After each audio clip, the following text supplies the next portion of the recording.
हाय जय जगन्नाथ। आज गोटे हेल्दी फ्रूट कर देह खराब पाई यहाँ जो मानकर टिके डायबिटीज हो देह खराब हो हजम करने बहुत भल हम यहाँ रागी सूप करुच्ची। देखो बिना ऑयल मैंने अल्प जस्ट गोटे ठोपा देती तेल से पकाऊँगी गाजर टाक आग भाजीदबा गाजर बीन्स आपन पाखे अन्य जदि किसी थी बीट फिट थी आपण मैंने भी पकई पारे।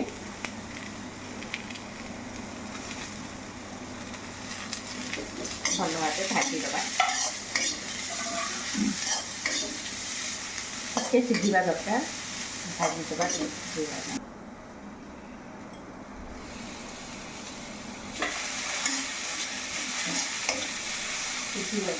भाजीगला भाजला आम टमाटोटा पकईदबा टमाटो देखो सल्ट टी पकईली अधिका टी पकईली गोलमरीच पाउडर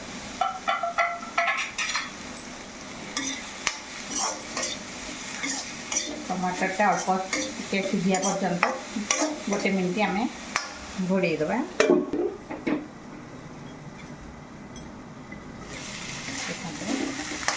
सीझीगला आम लेंबू ये पकई दे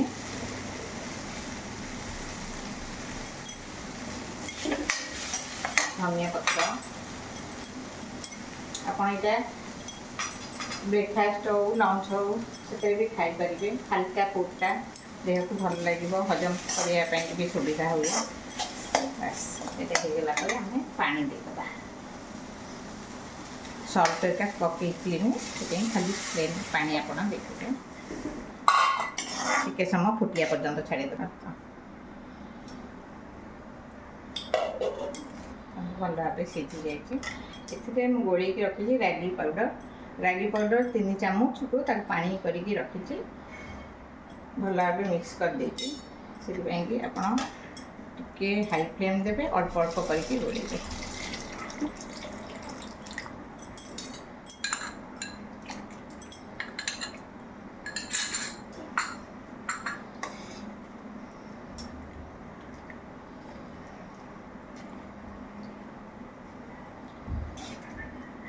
आपन जदि चाहिए आउ टिके पानी करके भी ये करें।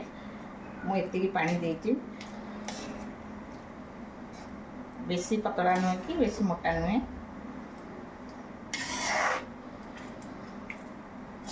आपन ये थे तैयारी करके खातु देखिए बहुत टेस्ट लगे देह पाई भी भल और बिना ऑयल आ पियाज तो टोटाली मु पकईलिनी। आज नवरात्र प्रथम दिनटा 9 दिन जाक आम पियाज रसुण खाइबुनी।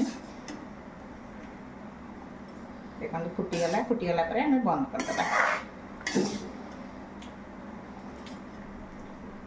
टे घाटुवे न घाटे रागीटा टे तले लगी जाए। आपण मैंने एमती करला कर खातु देखिए केमती लगुच मत कमेंट माध्यम जनातु लाइक करूँ सब्सक्राइब करूँ शेयर करूँ। जय जगन्नाथ।